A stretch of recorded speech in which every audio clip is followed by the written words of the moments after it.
Rajamouli Varanasi cinema గురించి మనకుండే డౌట్లన్నిటికీ clarity ఇచ్చేశాడు. రాజమౌళి గారు ప్రెజెంట్ ఫ్రాన్స్లో జరుగుతున్న అన్సీ ఇంటర్నేషనల్ యానిమేషన్ ఫెస్టివల్లో పాల్గొన్నాడు. ఈ ఫెస్టివల్లో ఆయన మీడియాతో ఇంటరాక్ట్ అయ్యి ఈ సినిమా గురించి ప్రతి ఒక్కరిలో ఉండే డౌట్లకి క్లారిటీ ఇచ్చేశాడు. ఆయన ఏం చెప్పాడంటే, వారణాసి కథంట తండ్రి కొడుకుల ఎమోషన్ మీద ఆధారపడి ఉంటుందంట. కొడుకుగా అంటే రుద్రగా మహేష్ బాబు, తండ్రిగా ప్రకాష్ రాజు, వీళ్ళిద్దరూ నటిస్తున్నారు కదా.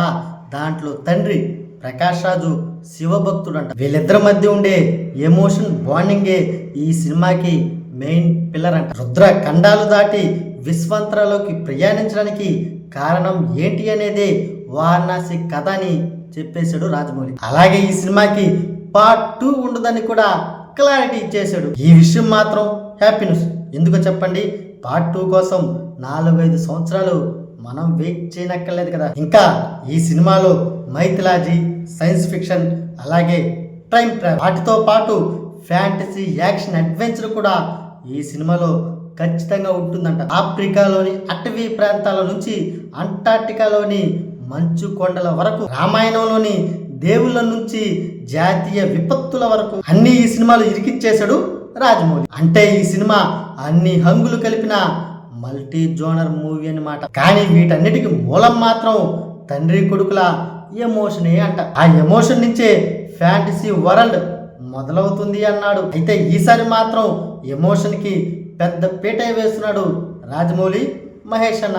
మీరే చూడండి, ఈ సినిమాలో ఎన్నెన్ని బలమైన ఎలిమెంట్స్ ఉన్నాయో రాజమౌళి మాటలోనే మనకు అర్థమైపోతుంది. ఈ సినిమాలోకి పురాణాలని, ఇతిహాసాలని ఎలా తీసుకొస్తాడు, రాముడు కుంభకర్ణుడికి మధ్య యుద్ధాన్ని ఈ సినిమాతో ఎలా లింక్ చేస్తాడు అనేది మాత్రం రాజమౌళి మైండ్ సెట్కే మనం వదిలేయవచ్చు. ఎందుకంటే రాజమౌళి మనం ఆలోచించిన దానికంటే 10 రెట్లు ఎక్కువగా ఆలోచించి చెక్కేసి ఉంటాడు కాబట్టి. కానీ ఈసారి మాత్రం రాజమౌళి పెద్ద కథను ఏంది, బాహుబలి సినిమాలో ప్రభాస్ శివలింగాన్ని భుజాన్ని మీద ఎత్తుకుంటాడు కదా, ఆ విధంగా భుజాన్ని ఎత్తుకున్నాడు మాత్రం అర్థమవుతుంది. అసలు ఆఫ్రికా నుంచి అంటార్టికా మంచుకొండల వరకు, త్రేతాయుగం నుంచి కలియుగం వరకు కథను ఎలా చెప్పబోతున్నాడో ఏమంటారు? ఈ సినిమాతో ఇండియానే కాదు వరల్డ్ మొత్తాన్ని దాసోహం చేసుకుంటాడు జేమ్స్ కెమెరాన్ లాగా.